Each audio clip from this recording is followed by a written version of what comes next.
자, 안녕하세요, 여러분. 반갑습니다. 자, 13주차 내용입니다. 자, 지난주까지 우리 오픈 AI 해임 샘 알트만의 그 해임 사건에 대해서 사태에 대해서 설명을 드리다가 끝났습니다. 그 당시는 해임이 되고 그죠? 해임이 되고 그다음에 이제 MS로 간다라고 말씀을 드렸어요. 그리고 MS가 좋아질 거다 뭐 이렇게 말씀을 드렸는데 그 사이에 그죠? 다시 복귀했죠. 예, 복귀했습니다. 이게 뭐 다른 웬만한 드라마보다 더 흥미진진하게 전개가 되었고 정말 이렇게 거대한 기업의 리더가 이렇게 한순간에 그죠? 어, 해임이 되고 또 뭐 여러 가지 짧은 시간 안에 또 복귀되는 이런 좀 흥미로운 흥미롭다고 해야 되는지 아무튼 이런 일이 있었습니다. 그죠? 그래서 결국은 샘 올트먼이 해임이 되었다가 결국은 오픈 AI로 복귀를 했습니다. 그러면서 몇 가지 변화가 있었죠. 그래서 이제 그 5일간의 변화에 대해서 좀 정리를 5일간의 어떤 5일 동안에 일어났던 일들에 대해서 한번 정리를 좀 하고요. 그 다음에 지난주에도 어떤 충돌이 있었다, 이렇게 말씀드렸습니다. 그죠? 그래서 충돌이 있었던 그 주요 원인에 대한 얘기를 좀 합니다. 그 급진적인 개발주의자, 그다음 파멸론자, 개발론자, 뭐 이렇게 두 개지, 두모와 부모, 뭐 두모와, 어, 뭐 부모 간의 어떤, 그죠? 갈등이 있었던 거죠.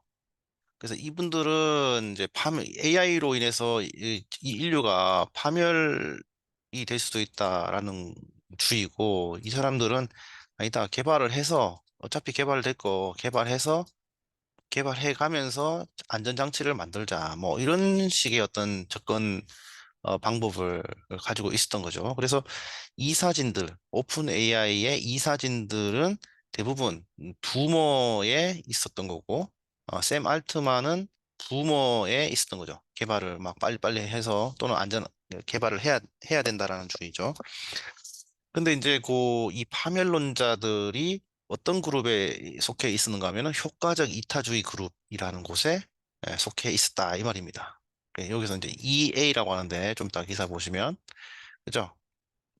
음, 그래서 이 파멸론자 이사진 올트만이 해임될 때 그 당시에 이사진이 어떤 파멸론자에 있었던 효과적 이타주의 그룹이었다. 그래서 이 이 효과적 이타주의 그룹에 있었던 어떤 이사가 오픈 AI 안전성에 대한 비판을 대한 논문을 쓰고 자, 오픈 AI 문 닫아야 된다. 뭐 이런 식으로 이제 극단적인 얘기를 하고 샘 알트만과의 어떤 티격태격 갈등이 있었고 그 이후에 우리가 인사권을 가지고 있으니까 우리가 뭐 이렇게 하겠다 해가지고 이렇게 된 거죠.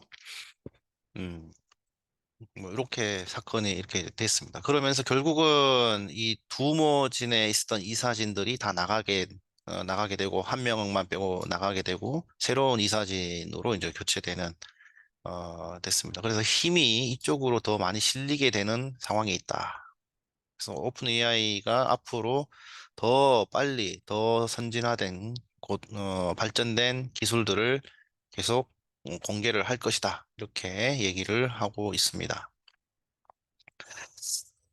그리고 근데 이제 이 사람들이 인류가 인공지능 때문에 이제 인류가 멸망할 수도 있다라고 했던 뭐 그 배경에 요런 내용이 있어요. 큐스타라는 인공지능 오픈 AI에서 스스로 사고하고 학습하는 어 AGI를 이제 개발해서 성공했다. 이제 이런 얘기를 합니다. 이게 있었기 때문에 이 내용을 이미 사전에 공개를 하고 협의를 한 것 같아요. 스스로 사고하고 학습하는 AI. 요게 뭔지 좀 살펴보고요. 그 다음에 이제 그 AI가 발전함에 따라 가지고 이 AI의 어떤 발전 단계를 분류를 한다고 합니다. 그래서 어떻게 분류가 되는지도 좀 살펴보고요. 그다음에 이제 미국에서 그 AI 안전과 관련된 AI 안전, AI 윤리, 윤리죠. 이거와 관련된 어떤 백악관의 어떤 공지입니다. 그래서 백악관 행정부, 그 해리스 바이든 행정부에서 뭐를 확보했는가 하면 자발적인 약속을 받았다고 합니다. 자발적인 약속이래요. 어디로부터인가 하면은 어, 그 선도하는, 그죠? 선도하는 AI 기업들로부터 그 리스크를 관리하기 위한, 그죠? AI에 의해서 발생하는 리스크를 관리하기 위한 어떤 자발적 약속을 확보했다고 합니다. 예, 그래서 그 내용에 대해서도 좀 알아볼게요. 그래서 결국은 이제 효과적 이타주의 그룹이라는 것이 상당히 좀 위험하니까 천천히 가자. 그러니까 안전에 대한 얘기를 계속, 안전과 윤리에 대한 얘기를 계속 하고 있거든요. 그래서 이것이 이제 미국에서는 어떻게 지금 진행되고 있는지의 연속선상에서 한번 정리를 해봤습니다. 자, 그리고 마지막으로 이제 실습인데요. 이 지금 뭐 올트만이 막 해임되고 복귀하고 뭐 이런 와중에 11월 22일 날 이 챗GPT의 음성 대화 기능이 업데이트가 되었습니다. 그리고 그래서 이제 그 챗GPT 업데이트에 대한 내용을 설명을 드리면서 그래서 챗GPT가 그죠? 보고 듣고 그죠? 말할 수 있다. 이렇게 했습니다. 챗GPT가 볼 수도 있고요. 들을 수도 있고 말할 수도 있다. 이렇게 됩니다. 그래서 여러분들 지금 챗GPT하고 뭐 이렇게 원하는 정보를 주고받을 때 기존에는 텍스트만 가지고 이렇게 했다고 하면은 이제 이미지도 되고 그죠? 이미지도 되고 보이스도 됩니다. 그죠? 그리고 답변을 말로 해줍니다. 그래서 요거 실습에 대해서 좀 알아보도록 하겠습니다. 실습 영상을 보시면 되겠습니다. 자, 그러면 그 다음 영상에서 뵙겠습니다.